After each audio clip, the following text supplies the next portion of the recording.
Hey coaches, so now let's take a look at the distinctions between PCC and MCC markers of success, performance characteristics, qualities for setting a coaching agreement or agenda setting.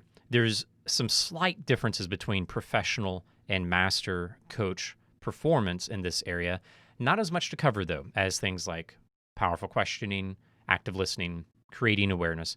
So let's dive in and look at some of the distinctions and how you as a coach can continue to stretch yourself in the area of agenda setting. So here we're looking at the older version now of the PCC markers, and looking at competency number 2, we see what is established in like the START model of agenda setting that we have used over the past 25 sessions of training. And it's going to be pretty straightforward what we've seen of setting the agenda, the subject, looking at the measure of success, number 2, what's meaningful or important, what areas need to be addressed, subtopics need to be covered, and then following the client. When we look at the updated PCC markers, it's generally the same thing. So establishing and maintaining the agreement is going to have 4 parts now, and identify the subject, identify the measures of success, the result, the meaning, significance of the agenda, and the areas to address. All that's missing here is, hey, make sure to continue to follow the client in their chosen path. Help them to determine what the agenda should be and coach around that agenda, checking in on it. So that's missing, but it's still a part of maintaining the agreement. So now we're going to take a moment and look at the this PDF, the comparison table, which is a good way to look at the distinctions between PCC and MCC, but there's not as much to go on with this area of competency. So with the PCC level, it is a very low bar in the way it's written. The coach takes what the client wants to work on and attends to that agenda.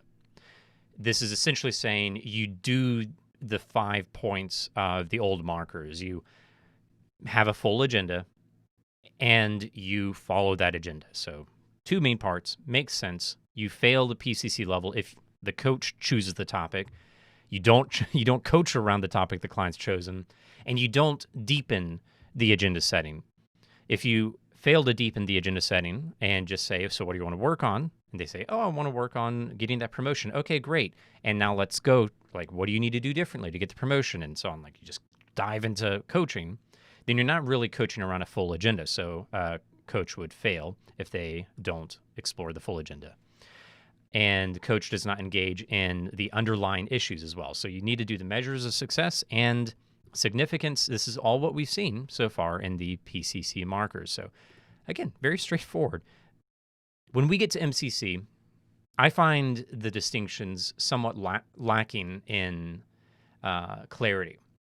So at the end of this video, I'm going to share my opinions on how to determine or demonstrate an MCC level of performance. We'll just lightly go over it. It's not the main focus, but I'll share my opinions on that. But at the MCC level, the only real difference is that the coach fully explores the agenda.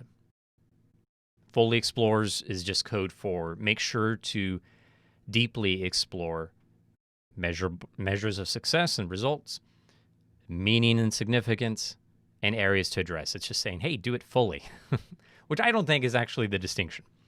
So make sure the client and the coach are very clear that the client has voiced what they want from the session and regularly checks in to make sure the coaching is going the right direction and change direction if needed. When I look at these, the main distinction I see is that this requires one check-in and this requires more than one check-in. And in that way, this distinction that we're seeing for setting the agreement is it's lacking in guidance on how we might grow as coaches. Looking at the how do you fail, Full partnership is not demonstrated. It's not very clear. The coach chooses topic. Well, yes, we know that. Does not coach around the topic, does not explore the measures of success, does not allow the coach to offer input into the issues that should be discussed relative to the client's stated objectives, and does not check in with the client. There's not much new here. So let's take just a little moment to consider what the real difference is between PCC and MCC coaching with agreements. Hi, Felicia. In my opinion, the main distinction is in that word fully, but as we unpack the idea of fully exploring the agreement, we look at these elements here and we consider what does it take in real life experience to fully explore the agenda with a client, to fully help them voice why is this topic so important? Why is this a valuable use of their hour or however much time it's going to take to do their coaching session? What do they want by the end of the session? And how is that related to that deeper meaning attached to the topic? And as they've unfolded the meaning, the significance, and the deeper result they want from the session, what part of this is going to be most relevant for us to work on?